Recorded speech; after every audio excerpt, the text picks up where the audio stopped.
goes here. I was born into the Watchtower organization over half a century ago. I was born as one of Jehovah's Witnesses because my parents were one of Jehovah's Witnesses. My parents were one of Jehovah's Witnesses because my grandparents were one of Jehovah's Witnesses. My grandparents were Jehovah's Witnesses because my great-grandparents were one of Jehovah's Witnesses. See, my great-grandmother became a Bible student after she listened to a talk Rutherford gave, which one of the Bible students played for her at her front door on a phonograph. Now, I know hearing about Rutherford in the past is boring for some, and I get that.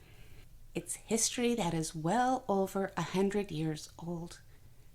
But would you be interested in learning about my past that goes back almost 60 years now?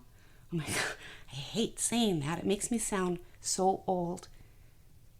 But I am old now. And what hurts is I was supposed to be growing young now and be with my grandma, my situ, in paradise. But I'm not. And here we are. See, my parents actually go as far back as Nathan Knorr, the third president and faithful servant at that time. My parents have been faithful their entire lives. So I'll be telling their story along the way as well. And my mother-in-law? Well, her dad was one of Rutherford's bodyguards. So you're definitely going to hear about her too. Grab your popcorn then, because boy, do I have some stories to tell about Rutherford. I've been through a lot personally this last year that has tested me to my absolute limits. That's how awful it got. But I'm a lot better now. And what's helped me these last few years is my channel and the community that I have found on it. I truly felt that people cared about me and they cared about others on the channel as they talked and they told their stories through the comments. I've loved the many stories that people have shared with me. I honestly wish I could share all of their stories so that others could hear them as well. Knowing someone has gone through almost the same thing that I've been through, it makes me feel better. In a way, it makes me feel that I'm not alone in this ugly journey. But I know I have a long ways to go still. But that's okay. I'm getting there. As I have tried to process what I was going through without realizing I was actually journaling through this channel. I know the older videos are corny, but I had no clue what I was doing. So I would Google and Google and Google some more. And somehow I created this channel. The process that took. When I listen to those videos now, I remember the ouch, how much I was hurting. I was raw, hurting, and I didn't have anyone to talk to that I felt really understood me. And that was really a hard time. At first, the videos were about Russell and Rutherford and everything I found out about them. Even though I had been sexually abused as a child, it wasn't the rampant child sexual abuse and cover-ups that I found out about that upset me. Actually, that affected me later on. It was the organization's history, because it was so different than what I had been taught all my life. My family goes back to the early 30s. That's 1930. And my husband's family goes back to the turn of the 20th century. Mom and Dad, like I said, were both in Bethel in the late 50s through the mid-60s. In fact, that's where they met. Well, they personally knew the upper-ups.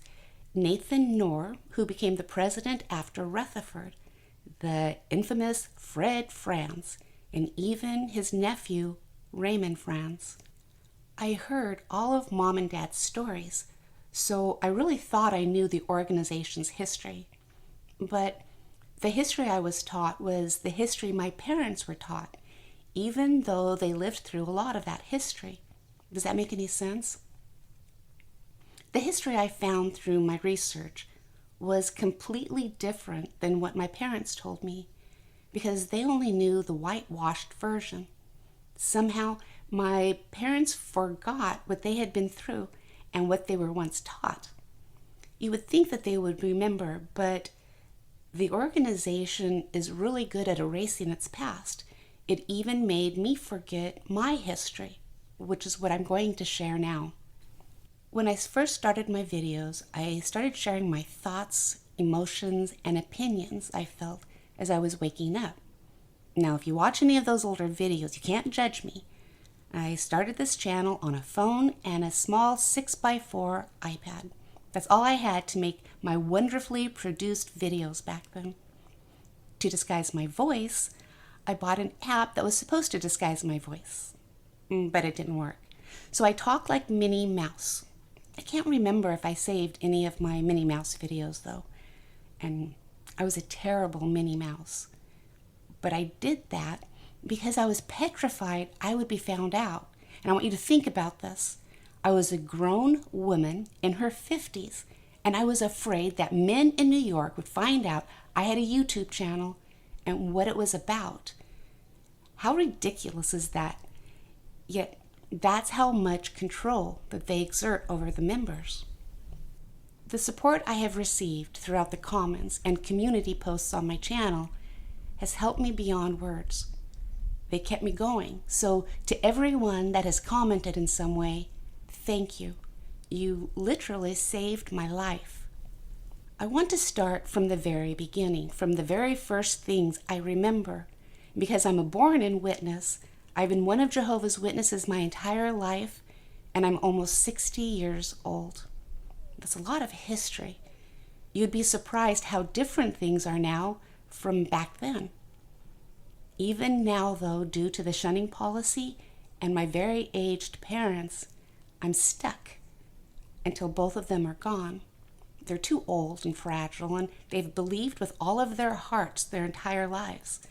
To them, thinking that I no longer believe would mean that they would never see me again. I don't want them to lose the hope that they have worked their entire lives for over 80 years for. So I remain silent. But I'm mad. I want to be able to enjoy my parents' final years. I don't want this weird vibe between us because they can tell something's wrong. And so sometimes they act guarded around me. So Watchtower, I hate you for making me have that type of relationship with my parents in their last days. I still have a lot of anger towards the men at the top, and sometimes I might lash out. As soon as my parents pass, I'm gone. But for the organization to make me wait for that is disgusting. I want to start with the very first memories that I have. Running around the hall, which was an old theater with a 3 or 4 foot high stage, and the aisles were really steep. I remember running around, and one time I was going so fast I couldn't stop, and I ended up face first into the stage. I guess I kind of deserved that because I wasn't supposed to be running.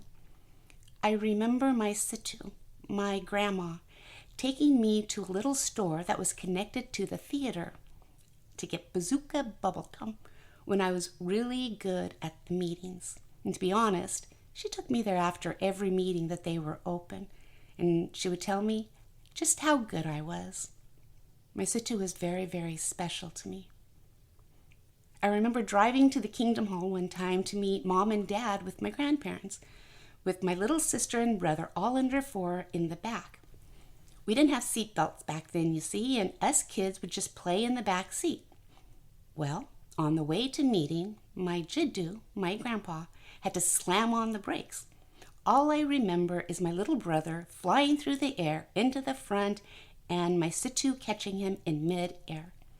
She just put him on her lap and we continued on to the Kingdom Hall. I remember my situ needing Luden's cherry cough drops and me pretending to cough so that I could have one on the way to meeting. That was before she found out that she had lung cancer. I want to tell you about this cool theater, which was my very first Kingdom Hall. I want to tell you about moving congregation to start a new congregation when I was 10. I want to tell you about my life. So I really hope that you follow along on this journey. You don't realize that you're living history until you look backward. Then it kind of hits you that that was a long time ago. I realize now that I'm living history like my mom and dad and all of my family was. I'm really thankful that I listened to their stories because I learned so much from them and I miss them all dearly. There's a lot of things I wish I could ask my parents about now, questions about my past, but asking them questions seems to upset them now. I had this desire to make my family realize how old they are getting. I wanted them to realize that we keep hearing we're in the end, but I feel horrible for what I did. My husband and I were camping with my mom and dad, and stupid me, I started playing Old Kingdom songs from the Pink Songbook. I didn't mean to hurt them because I was mad, but I knew immediately I shouldn't have done that. It made them start reminiscing about the past, and they both looked hurt, so I stopped immediately. It was bringing up too many memories for them, and that was really stupid of me. Completely understandable, but stupid. They dedicated their entire lives to the organization, so why would I want to take that hope away from them or make them feel that they've wasted their life? Of course, I was stupid later on, and I word vomited, but you're going to have to wait for that. Maybe because my parents are in their mid-80s, it reminds them that they were supposed to be in paradise now, and they aren't. So I don't ask them questions anymore. You're just going to have to hear about what I remember. I was born in the mid to late 60s, the decade of hippies and politics. The first Kingdom Hall I went to was an old theater. It was huge. It was the central hall for the entire city, but that was back when there weren't so many witnesses around. I remember wearing a new dress Mom got me for the memorial in front of the Kingdom Hall. It had a window on one side and a store on the other side. It was really cool. I felt so important with my gloves and little handbag that Mom got me. Mom and Dad have that picture somewhere. I hope I can at least get a copy of it when they're gone. It's a long story for later on. I remember when you walked through the doors into the main lobby, there was the literature counter right there in front of you. That's where Mom and Dad would buy their books and magazines for meetings and service and get all of their bound volumes. You know, spiritual food they absolutely needed and could not do without, which is another long story. I made a video about that one. I think the literature counter was actually the concession stand when it was a working theater. To the left was a hallway that led to the restrooms. There was a door at the end of the hallway, but us kids weren't allowed in or supposed to be in there. But little did they know that there was a door in the bathroom that us girls went through to get into that room. The room was huge, at least it seemed really big to me, and it had these really nice couches on the walls. I'm pretty sure that that's where the elders met. I would go back there with my girlfriends, sometimes before the meeting, sometimes during the break, and sometimes after the meeting, but it was all hush-hush and on the down low because we were petrified we were going to get caught. It was exciting and it was fun. I honestly have no clue what that room was for when it was used as a theater. I guess I'll never know. We had a 15-minute break during the Sunday meeting.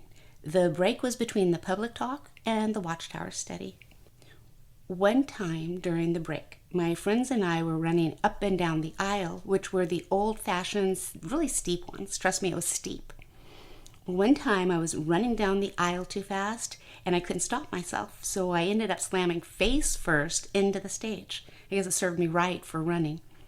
The chairs were the old theater chairs with really thick cushions that would fold up when you stood up.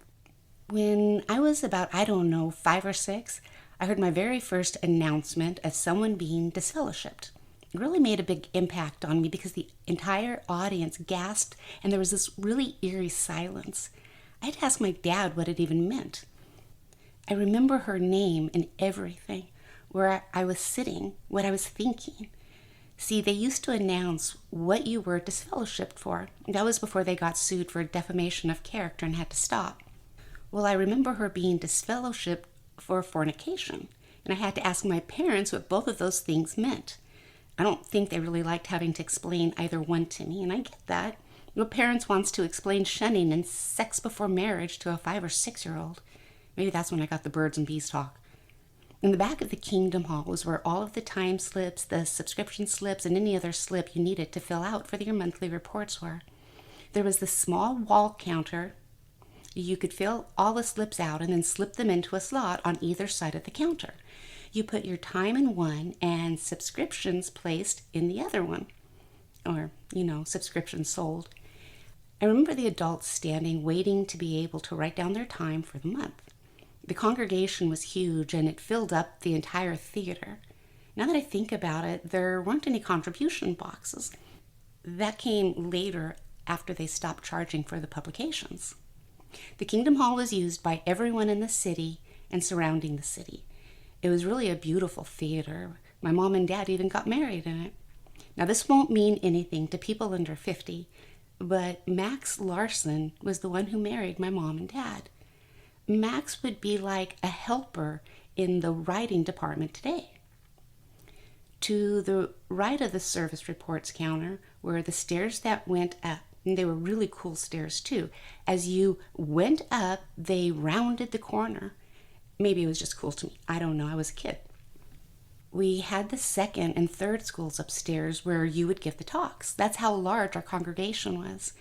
The congregation I'm in now doesn't even have a second school. When we were remodeling the Kingdom Hall, we met upstairs. There was this huge ballroom. It had 2 grand pianos, which were dwarfed in this huge room. And it had this beautiful shiny wood floor. They set up folding chairs for the meeting and made the stage with only 1 step. Now, after watching the brothers and sisters have to go up 4 or 5 steps to the stage, 1 step seemed really short. We always got there early so Dad could make sure the chairs were set up correctly. Before anybody showed up, Dad would let us slide around the shiny floor in our socks. It was a lot of fun. Dad was what was called the congregation servant. That was before the elder arrangement became like it is today. It went from the congregation servant to the presiding overseer, which is now known as the coordinator of the body of elders, or COBE for short. I remember a few things that happened up there that made an impact on me. I gave my first talk when I was 5, and I couldn't read, so instead of writing my talk, Mom made these stick people on index cards for me. I remember it was on Cain and Abel, and I gave it with my mom. In fact, I still have that talk because my mom saved it for me. I remember how happy I was. I didn't have to walk all 4 or 5 steps like downstairs. I only had to step up 1, and I was good. At one meeting, someone came to tell my dad that his aunt's husband had died. She was at meeting, but her husband was an unbeliever. He was working for the city, working in a deep ditch. It caved in on itself and killed him. I just remember Dad having us leave during the meeting and my Situ and Jiddu taking my great aunt away. It struck me at the time that this was something important happening because my dad never left a meeting for anything. And finally, my mom was studying with this hippie couple that just came over from Hawaii. Mom invited them to the meeting. Her study showed up after the meeting started with a poncho on and her husband was holding their baby.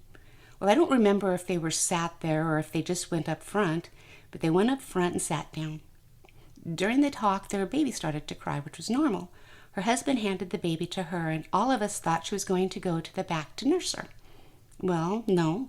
She lifted the poncho and started nursing the baby right in the front row, full boob in view. That freaked everyone out, but I was laughing so hard I almost peed my pants. Mom calmly went up to her and whispered, "Let's go to the back." Mom later explained to her that we don't whip out our boob in front of the congregation at the Kingdom Hall. That study became one of our closest friends.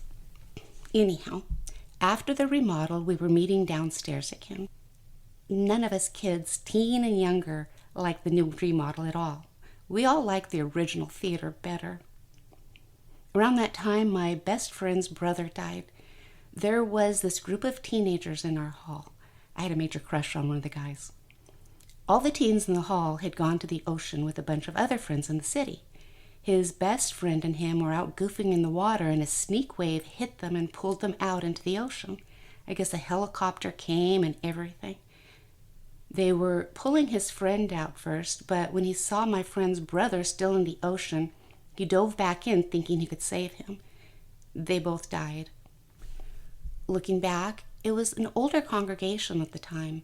There were many young couples with children like my mom and dad, but for the most part they were older, the generation of Rutherford. I wish I could remember their stories of going out in service. Man, were they zealous, but they were also very strict. The older ones felt they could discipline us kids, and our parents let them. So there you go. Downstairs in the basement, there was a kitchen. It had a loading dock outside on the sidewalk next to the building to bring large supplies into the basement. Walking over it, I liked to jump up and down to make noise and annoy my parents. Back then, we had long assemblies. I go back to when they were 8 days, Sunday to Sunday, and I think they went from 9 to 9. Correct me if I'm wrong, please, because I can't ask my parents anymore. They had 3 hot meals prepared, served at these assemblies: breakfast, lunch, and dinner. I can't remember if it was my parents or my grandparents that took me down into the basement when they were cooking once. I remember it was hot and sticky feeling down there. The brothers and sisters had these huge container pots that they were cooking in. One assembly I remember when I was really little was outside and it was hot. My sister and I were sitting with my aunt and uncle, probably because mom and dad were working in some department or dad was giving a talk on stage. We had been in line and I was doing the pee-pee dance for what seemed like forever to me, and then, well, I peed my pants. I was so mad I just looked at my aunt and told her it served her right. Why didn't she take me earlier? She wasn't happy, but I heard a lot of snickers behind me. I also remember standing underneath these long tables at the assemblies looking up, while the adults ate their meals on metal trays. One of my fondest memories is going to a circuit assembly with just me and my dad. They were 3 or 4 days back then, I really can't remember, and it was held in a high school auditorium. We sat in the chairs on the second floor that looked down into the audience and onto the stage. Well, there used to be live orchestras that played the kingdom songs at the meetings and assemblies, and Dad let me conduct the orchestra. I was up there waving my arms, conducting the music, until a grumpy old sister told my dad that I was playing during the assembly, so I had to stop. But Dad bought me an orange creamsicle to make up for it, so I was good. When I was about 10, they created a new congregation, and my dad was asked to move from the old Central Hall and serve there. It was this really small hall. I think maybe it was a house at some time. It had a parking lot that only fit around 15 cars, maybe 8 cars on either side of the building. The rest had to park in the street. Since it was in a residential neighborhood, I'm sure the neighbors weren't very happy about that. I was excited, but sad at the same time because I was moving away from all of the friends I've ever known. I remember thinking that I have all of my friends in this congregation. Are there going to be any girls my age in the new congregation? When we moved, Mom and Dad really tried to keep me in touch with my girlfriends, but it started to become less and less as we got into our teens. People change, and they were on the other side of town now. I guess the friendships sizzled as friendships do. That's for next time. Well, I hope you've enjoyed my story so far. I always say, please take care of yourselves and you stay strong. You don't let those men in New York win. Thank you for watching and listening to the beginning of my story. I hope you come back for more. Rose out. The spread of this disease is distressing to be sure. But we're really not surprised to see the world in the grip of such pestilence, are we?